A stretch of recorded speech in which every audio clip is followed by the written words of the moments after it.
hier j'ai fait, moi j'ai fait 4 familles. Ah oui. 4 familles.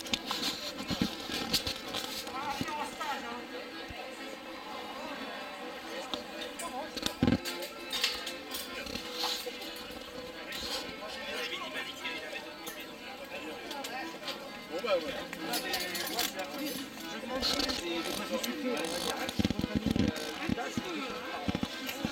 Ouais, sauf que là, déjà on a commencé.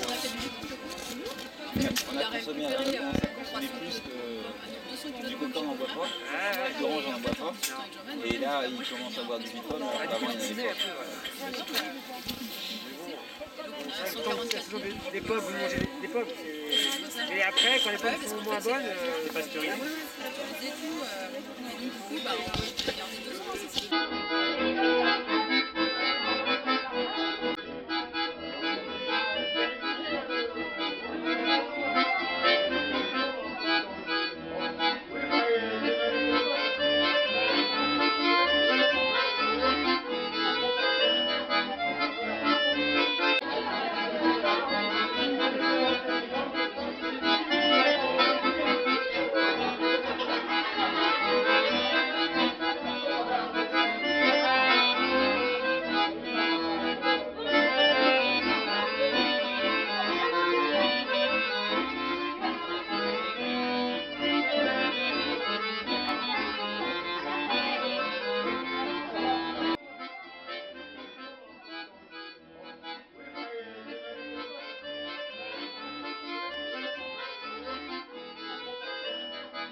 Le paradis sur Terre existe. Si, nous l'avons retrouvé à la frontière entre la Chine et le Kazakhstan, dans les montagnes du Tian Shan. Dans ce jardin d'Éden poussent des forêts de pommiers sauvages, les ancêtres de nos pommiers domestiques. Il faut le savoir, les Golden Granny ou rainettes que nous mangeons aujourd'hui ne représentent qu'une part microscopique des variétés existantes de pommes. Il peut y avoir 1 million de variétés possible, puisque le pommier est un arbre qui se reproduit sexuellement.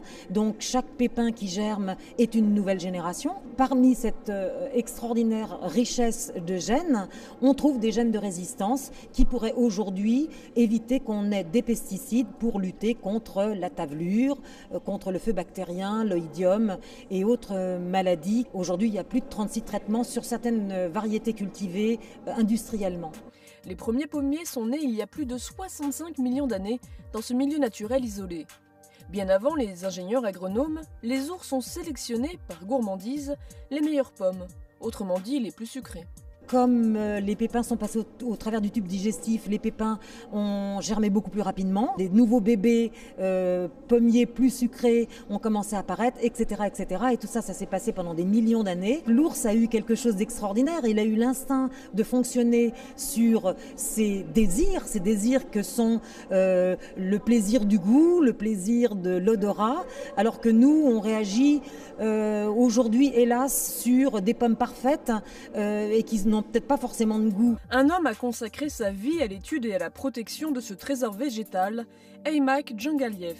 L'agronome a eu l'intuition que les pommiers du Kazakhstan, robustes et diversifiés, pourraient contribuer à l'arboriculture de demain. C'est un chercheur kazakh qui a lutté toute sa vie à la fois contre l'obscurantisme stalinien qui prônait qu'on ne devait pas s'occuper de la nature. Il a parcouru les forêts, répertorié, essayé de comprendre. Il a fait une thèse. C'est le chercheur sans lequel aujourd'hui on ne on ne saurait pas qu'il existe quelque part sur Terre le Jardin d'Éden, puisqu'il aurait aujourd'hui disparu. C'est la plus belle rencontre de ma vie. Allez, une petite devinette pour terminer.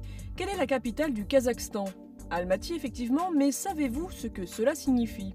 Almaty, ça signifie étymologiquement là où il y a plein de pommes. Alma, en kazakh, ça veut dire pomme. Donc Almaty, là où il y a plein de pommes.